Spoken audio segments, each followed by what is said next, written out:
Welcome to episode number 3 of WWE Rave Reviews. I'm your host, Brett Blazinski, coming to you live right after Monday Night Raw, like always. Now this Raw was somewhat significant. It was the Raw before the Royal Rumble pay-per-view this Sunday in Phoenix, Arizona. First of all, I want to switch up the show for my fans out there, people who have watched. I recently got some feedback thanks to Drake Oz of Bleacher Report, who's also a writer for Bleacher Report. Pretty good insight into the WWE, so you should definitely check him out. Thanks for the feedback, by the way, Drake. He said I need a little bit of smile and character in this instead of just being negative. I need some positive energy, and you know what? He's right. I may have been a little bit negative, and I agree with that. At the same time, I'm just trying to point out the flaws that I see with WWE that have gone on for too long. But with that being said, new segment brought to you tonight. It's called 3 Likes and 3 Dislikes.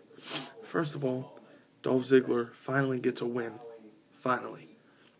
Faces The Miz in a Beat the Clock challenge match. AJ distracts the ref after Miz puts Ziggler in the figure 4 leg lock, which it appears as if it's been bestowed upon The Miz by Ric Flair. Nonetheless, Big E Langston then pulls Ziggler to safety on the ropes.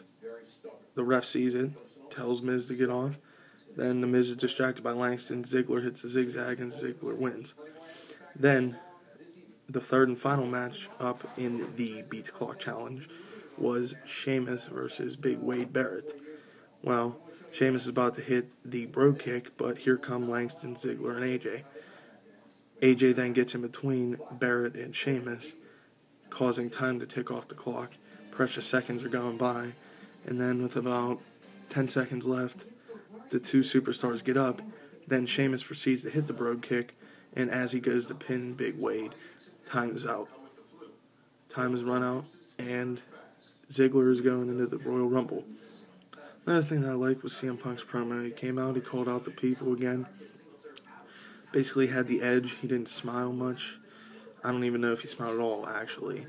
And he did what he does best. He cuts promos, and he gets people involved, and gets people feuding with him and arguing and complaining about him. And that's what I love about CM Punk. He's not afraid to speak his mind. He's not afraid to get the puppets in the WWE universe exposed and show them what good wrestling is all about. Third and final, and this is a like. However, there's also some dislike in this. You have Paul Heyman come out and drop a Paul bomb while CM Punk is sitting up in the skybox. And what ticks me off about this is that this is just, it's too much. The WWE needs to let Punk do what he does best. That's cut promos by himself. He does not need Paul Heyman dropping Paul bombs for him on the Rock. Nonetheless, Heyman comes out and he drops a Paul bomb or whatever, and then cue The Rock. The Rock, he defeated the police and somehow got into the arena, and he's back. He's right there, tells Heyman to get out of the ring, and he leaves. Rock cuts a promo. He's basically saying that it's an impressive reign as WWE Champion for Punk. It's been 428 days, but it's coming to an end this Sunday. And then cue the Shield. The lights hit. Here comes the Shield. Ambrose, Rollins, and Reigns. Justice is served. Here comes the Shield, a triple powerbomb to The Rock, and everybody's hero is left sitting in the middle of the ring, flat on his stomach, spitting blood out of his mouth, in pain, in immense pain. It's beautiful. I've been waiting for that attack on The Rock to come for so long, and guess what? Punk is not in any way related or involved with the Shield. Let's be honest here. The Shield has attacked more than Punk's opponents, more than Ryback and The Rock. They've attacked John Cena, who Punk hasn't recently faced. They've attacked Randy Orton, who Punk hasn't had a feud with. They've attacked Sheamus. So before Mr. McMahon says that, oh, Punk's involved with this and all this crap, and he's siding with the Shield and he's having them help him, no, that's a load of garbage. That's a bunch of hogwash. That doesn't mean crap. Punk has not ever asked for the Shield's help, let's be honest here. My 3 dislikes. First of all, you have The Rock still joking about CM Punk's testicles. He tells the police that they should be arresting CM Punk because he's impersonating a man with a nutsack. Are you kidding me? This is disgusting. But you puppets out there, let your children watch this. But the minute CM Punk ever cheats to win in your eyes and has the Shield help him or whatever, turn the TV off, kiddos. It's time to go to bed. We don't support cheaters in this household. What a joke. But you support some guy who talks about testicles constantly. That's a great thing to teach your children that you preciously love and don't want to be exposed to things like what CM Punk does sometimes. Guess what? The Rock does things that might even be worse. Talking about another man's testicles, your children don't need to hear that. That's disgusting. Secondly, what is with The Rock's obsession with Paul Heyman? He calls him Teletitties. What did he say about him? Who even knows? It's some stupid, lame-ass joke again, but everybody will laugh because it's The Rock. It's the God Almighty, electrifying jabroni, beating, pie-eating, trailblazing, eyebrow-raising God of wrestling. Well, guess what, Rock? Your time's up. Your stupid jokes, your stupid crap, your garbage, your talking. It's all over, pal. This Sunday? No. You're going into a match with CM Punk. It ain't gonna be easy. You might come out on top, but it ain't gonna be easy. So you better watch your ass. Third, and finally, my last dislike about this episode of WWE Monday Night Raw was the ending. So predictable. You knew it was gonna happen, and we've seen it how many times before? The week before Royal Rumble pay-per-view. Of course, Cena comes out and talking. He's cutting a promo. Then here comes Sheamus. Then Randy Orton, or whoever was after Sheamus, I don't even remember. And then the primetime players, 3MB, Brodus Clay comes out. I don't even know who else. Ziggler comes out, I think. I don't even know. But a predictable lame-ass ending, just like usual. And it's ridiculous. Like, can we spice things up a little bit? Cena, I'm not particularly actually a fan at all, let alone a huge fan. I'm not a fan at all of Cena. But at the same time, this guy's involved with big names. Why is there no big name out there? Why is there no big name out there with Cena? Come on. A preview of the Royal Rumble. How many times have we seen that before the Royal Rumble pay-per-view? Give me a freaking break.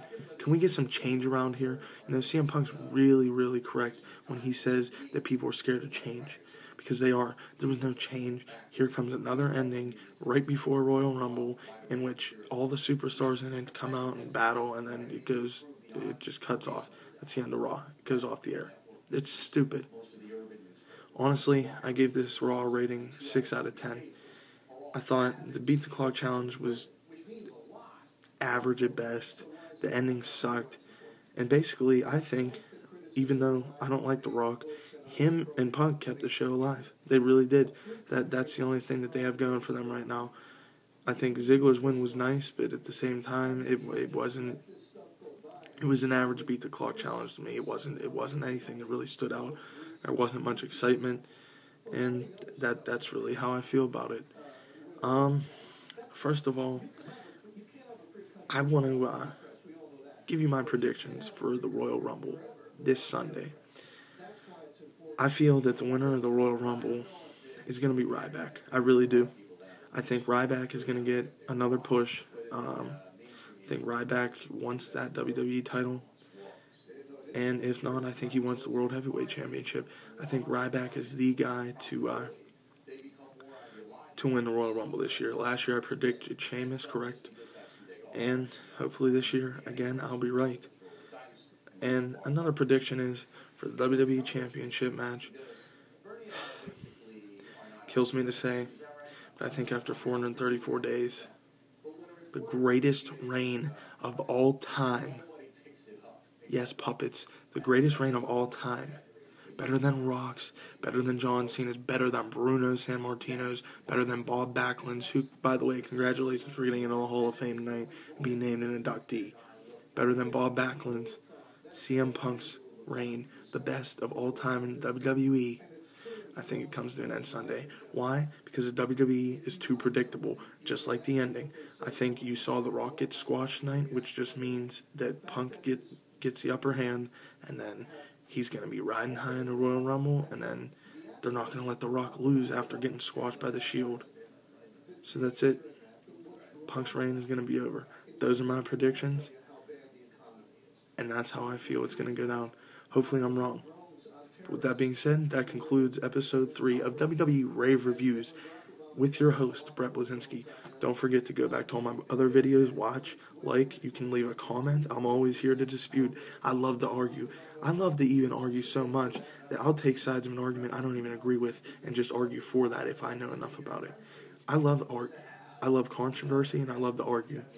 So don't forget to leave a comment, like, subscribe to my channel. Great Day for Hockey 71. And I will see you guys next week for episode 4 of WWE Rave Reviews.